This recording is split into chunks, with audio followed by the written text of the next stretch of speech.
गुणोत्तर म्हणजे काय, तर ट्रिक काय बेसिकली आपल्याला ह्यांचा भागाकार करायचा आहे। मग दिलेले टर्म कुठले आहेत, 5.1/4 आणि गुणोत्तर कशाशी विचारले, 1080 सेकंदांसोबत। पण हे तासाचं सेकंदासोबत विचारले, मग आपल्याला एकक सेम केलं पाहिजे। मग तासाचं सेकंदात करताना आपण किती गुणतो, मिनिट करताना 60 गुणतो आणि सेकंद करताना 60 गुणिले 60 म्हणजे या दोघांचं आता एकक सेम झालं। मग आता हे सिम्प्लिफाय करू, 5.1/4 हे कसं लिहू शकतो, या दोघांचा गुणाकार 5×20 अधिक 1 म्हणजे 21/4 गुणिले 60 आणि भागाकारात काय आहे 1080। आता हे सॉल्व्ह करूयात। या झिरोला हा झिरो गेला, इथे 6 ने भाग जातोय, 6 × 6 आणि 6 × 48 सेम, इथे 4 × 4 आणि 4 × 5 = 20। परत आता इथे कशाने भाग जातोय ते बघूयात। इथे जातोय 3 भाग, 3 संग 18, 3 5 15 आणि परत इथे 3 भाग जातोय, 3 दूनी 6 आणि 3 7 21 म्हणजे कोणत्या टर्म राहिल्या, 7 × 5 आणि भागाकारात राहिलं 2 म्हणजे 35/2 म्हणजे याचा गुणोत्तर काय आहे तर 35:2 ऑप्शन नंबर 3।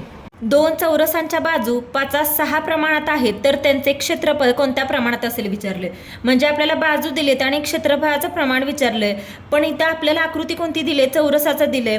सेम या एक्झाम्पलमध्ये जर चौरसाच्या जागी आयत, वर्तुळ, षटकोन असेल आणि ह्यांच्या जर बाजू किंवा त्रिज्या दिल्या असतील तर ह्याच्यासाठी एक शॉर्ट ट्रिक आहे की क्षेत्रफळ कसं काढायचं, तर नेहमी ह्यांचं क्षेत्रफळ हे या दिलेल्या बाजूच्या वर्गाच्या प्रमाणात असतं। म्हणजे कसं, आता इथे आपल्याला दिले प्रमाण किती दिले 5/6 तर काय करायचं, या बाजूंचा वर्ग करायचा म्हणजे 5चा वर्ग आणि 6चा वर्ग। मग 5चा वर्ग किती असतो 25 आणि 6चा वर्ग 36 म्हणजे त्यांचं क्षेत्रफळ काय प्रमाणात येणार तर 25/36 म्हणजे ऑप्शन नंबर 4 म्हणजे त्यांचं बाजूचं प्रमाण हे कसं असतं त्याच्या वर्गाच्या प्रमाणात असतं। सेम चौरसाच्या जागी हे 3 आलं तर ह्याचा आन्सर या ट्रिकने काढायचं।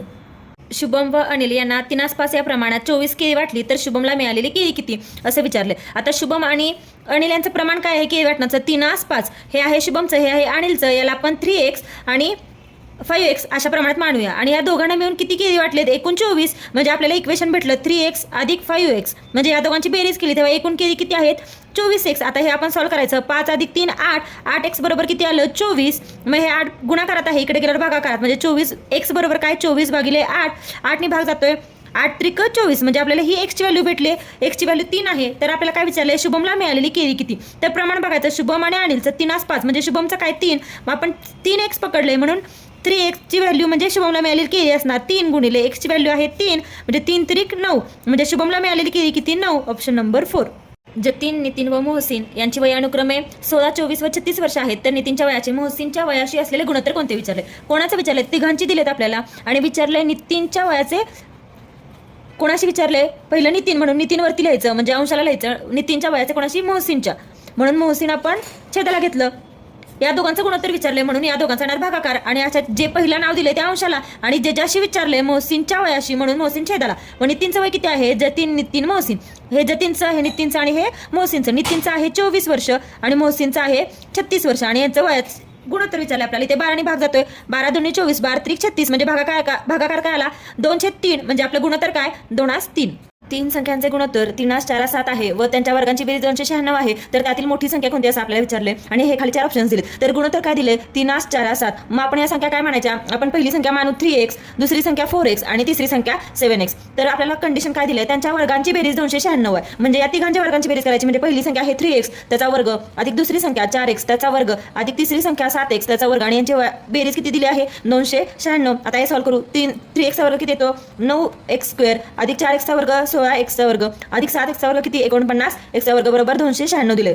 त्यांची बेरीज करायची 9 अधिक 16 अधिक 49 किती तर 74 आणि हे x² ॲज इट इज येणार बरोबर 296। मग आता हे x² बरोबर हे 74 इकडे गुणाकारात आहे इकडे भागाकारात म्हणजे 296 भागिले येणार 74 आणि याला भाग घालवल्यावर किती येतं तर 4। मग x ची व्हॅल्यू काय येणार x बरोबर 2 आलं। आता आपल्याला काय विचारलं त्यातील मोठी संख्या कोणती, मग गुणोत्तरात 3 4 7 मध्ये सगळ्यात मोठा नंबर काय आहे 7। मग आपल्याला ही मोठी संख्या असणार आहे म्हणून आपण संख्या काय घेतली 3x 4x आणि 7x म्हणून 7x घ्यायची, x ची व्हॅल्यू आपल्याला भेटली 2 मग 7 गुणिले 2 बरोबर किती 14 म्हणजे आपली सगळ्यात मोठी संख्या काय आली 14 ऑप्शन नंबर 3।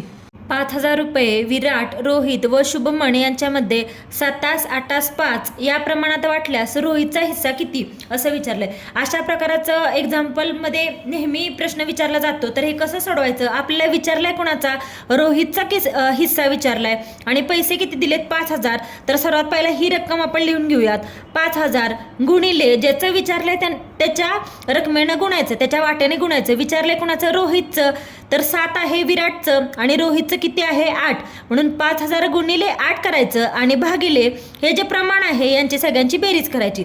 मग 7 अधिक 8 15, 15 अधिक 5 किती 20. आता हे सॉल्व करायचं, या झिरोला हे 0 कॅन्सल केलं, बे 1 बे आणि 2 गुणिले 4 8 येतं. मग 500 गुणिले 4 किती, तर 2000, म्हणजे आपला आन्सर काय येणार 2000, ऑप्शन नंबर 1. दोन संख्यांचे गुणोत्तर 7-3 आहे, त्यांच्यातील फरक 28 असल्यास त्या संख्या कोणत्या, हा पुणे ग्रामीण 2019ला आलेला प्रश्न आहे. आता आपण x मानून हा प्रश्न सॉल्व करूया. आता गुणोत्तर किती दिले 7-3 दिले आणि फरक किती दिले 28 दिले, तर आपण संख्या काय म्हणूया त्या 7x आणि 3x या आपण संख्या मानूया आणि त्यातला फरक दिला 28, म्हणजे 7x - 3x बरोबर किती येणार, हा फरक येणार. आता आपण हे सॉल्व करू. 7तून 3 गेले किती राहिले 4x बरोबर काय आलं 28, म्हणून x बरोबर काय हे 4 इकडे भागाकारात होणार, म्हणजे 28 भागिले 4. मग आपल्याला इथे x ची किंमत भेटली. x म्हणजे काय किती आलं 28 भागिले 4 7, 7 चौक 28, म्हणजे आपल्याला ही x ची व्हॅल्यू भेटली. पण आपल्याला त्या संख्या विचारलीत. मग आपण संख्या कोणत्या मांडलेत, एक 7x मांडले आणि एक 3x मांडले. मग 7x ची संख्या काढायची, म्हणजे 7 गुणिले 7 7 7 49 ही झाली आपली पहिली संख्या. आणि दुसरी संख्या काय येणार 3x, म्हणजे xच्या जागी 7 ठेवलं, 7 त्रिक 21 ही झाली आपली दुसरी संख्या, म्हणजे 21 आणि 49 या दोन त्या संख्या आहेत. मीरा भाईंदर शहर पोलीसला आलेला हा प्रश्न आहे. 30 सेकंदाचे 4 मिनिटांशी गुणोत्तर किती असं विचारले आपल्याला. जेव्हा अशा प्रकारचा प्रश्न असतो तेव्हा काय करायचं, सर्वात प्रथम बघायचं युनिट सेम आहेत का. इथं सेकंद आहे, इथं मिनिट आहे. मग आता दोन्ही एकसारखं करून घ्यायचं, नेहमी लहान युनिटमध्ये कन्वर्ट करायचं. मग ह्या मिनिटाचं सेकंदामध्ये करायचं. 1 मिनिट म्हणजे 60 सेकंड, मग 4 मिनिट म्हणजे 4 गुणिले 60, 6 चौक 24, 240 सेकंड झालं. आता आपल्याला विचारलंय कशाचं 30 सेकंदाचे, कशाचे विचारले 4 मिनिटाचे. 4 मिनिट म्हणजे 240 सेकंद. मग आता ह्याला भाग घालू, या झिरोला हा 0 कॅन्सल झाला, 3 1 3, 3 8 24, म्हणजे ह्याचा भागाकार काय आला 1/8. हेच झालं आपलं गुणोत्तर, म्हणजे 30 सेकंदाचं 4 मिनिटाशी गुणोत्तर 1/8, ऑप्शन 1. 3 संख्या 3 4 5 या प्रमाणात असून त्यांच्या वर्गांची बेरीज 4050 आहे, तर त्यापैकी सर्वात मोठी संख्या कोणती विचारली. आता गुणोत्तराचं प्रमाण कसं दिलंय 3 4 5 आणि त्यांच्या वर्गांची बेरीज दिली, म्हणून आपण 3x चा वर्ग अधिक 4x चा वर्ग अधिक 5x चा वर्ग बरोबर किती दिले 4050. आता यांचा वर्ग करूयात. 3 चा वर्ग 9x स्क्वेअर अधिक 4 चा वर्ग 16x स्क्वेअर अधिक 5 चा वर्ग 25x स्क्वेअर बरोबर किती आलं 4050. आता ह्याची बेरीज करू. 9 16 आणि 25 किती येतं 50x वर्ग बरोबर किती 4050. मग x स्क्वेअर बरोबर हे 50 इकडे जाणार, मग 4050 भागिले काय येणार हे 50. 0ला 0 कॅन्सल झाला, 5 ने भाग जातोय, 5 1 5, 5 40 आणि 5 1 5, x स्क्वेअर बरोबर 81 आलं, म्हणजेच x ची व्हॅल्यू काय भेटली आपल्याला 9. आता आपल्याला सर्वात मोठी संख्या विचारली, गुणोत्तरात सर्वात मोठं काय आहे 5, मग ती व्हॅल्यू इथे टाकू. 5x बरोबर 5 गुणिले 9 आणि 9 5 किती 45, म्हणजे सर्वात मोठी संख्या कोणती 45. वरील हा PYQ पर्यायावरून कसा काढायचा ते बघूयात. हा कंबाईंड प्रीला आलेला प्रश्न होता. 3 व्यक्तींच्या आजच्या वयाची बेरीज 72 वर्ष आहे व 7 वर्षापूर्वी त्यांच्या वयाचे गुणोत्तर 4 6 7 असे होते, तर त्यांचे आजचे वय किती. हा पर्यायावरून उत्तर काढायचं. तर काय सगळ्यात पहिला आपण पर्याय नंबर 3 बघूयात. त्यांचे गुणोत्तर किती दिले 4 6 7 आणि हे कधीच आहे त्यांचं 7 वर्षापूर्वीचं आहे. मग आपण पर्याय 3 घेऊयात. 19 25 आणि 28 या सगळ्यातून 7 वजा करू. 19 वजा 7 किती आलं, तर हे आलं 12. 25 वजा 7 किती आलं, तर 18 आणि 28 वजा 7 केलं तर हे किती आलं 21. आणि गुणोत्तर किती आहे 4 6 7. आता 4 12 हे 4च्या पटीत आहे, 6 18 हे 6च्या पटीत आहे आणि 21 हे 7च्या पटीत आहे, म्हणजे त्यांचं आजचं वय किती झालं तर 19 25 आणि 28, ऑप्शन 3. दोन संख्यांचे गुणोत्तर 5/11 आहे व त्यांच्यातील फरक 90 आहे, तर लहान संख्या कोणती याचा प्रश्न आहे. तर काय दिले आपल्याला, सर्वात प्रथम काय करायचं, फरक गुणोत्तर किती दिले आपल्याला 5/11. मग या दोन संख्यांची वजाबाकी करायची. मग 11 वजा 5 किती येतं 6. हे पहिली आपली टर्म झाली. नंतर फरक किती दिला 90. मग या फरकला ह्या आलेल्या संख्येचं जे उत्तर आहे आपलं वजाबाकीचं त्याने भागायचं. मग 90 भागिले 6 किती येतं 6 1 6 आणि राहिले 3, 6 पंचे 30, म्हणजे आपला भागाकार किती आला 15. आता विचारलंय काय आपल्याला लहान संख्या कोणती, मग गुणोत्तरमधली लहान संख्या कोणती आहे 5. मग या 5ला या भागाकाराने गुणायचं. मग 15 पंचे किती 75, म्हणजे लहान संख्या कोणती तर 75. आणि मोठी विचारली असती तर 11ने गुणलं असतं, लहान विचारले म्हणून 5 गुणिले 15 केलं. ऑप्शन 1.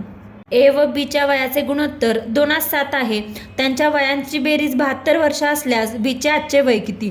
आता गुणोत्तर काय दिले 2:7. मग आपण एचं मानूया 2x आणि बीचं मानूया 7x. आणि काय दिले कंडिशन आपल्याला, त्यांच्या वयांची बेरीज किती दिले 72 वर्ष, म्हणजे 2x अधिक 7x यांची बेरीज किती असणार आहे 72. आता हे सॉल्व करू.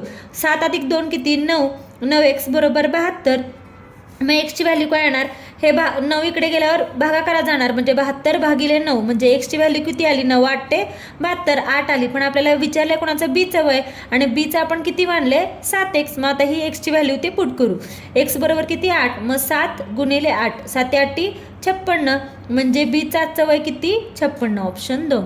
दोन संख्यांची बेरीज 96 व वजाबाकी 24 आहे, तर त्यांचे गुणोत्तर किती. तर काय करायचं, जेव्हा असा प्रश्न असतो संख्या किती दिलेत 96 आणि 24, तर काय करायची त्यांची बेरीज करायची 96 अधिक 24 आणि छेदाला त्यांची वजाबाकी करायची. म्हणजे अंशाला दोन संख्यांची बेरीज आणि छेदाला वजाबाकी, म्हणजे 96 अधिक 24 भागिले 96 वजा 24. मग 96 अधिक 24 किती 120 आणि 96 वजा 24 किती तर 72. मग इथे 24ने भाग जातोय, 24 त्रिक 72, 24 पंचे 20, म्हणजे आपलं गुणोत्तर काय आलं 5 3. Option number 3.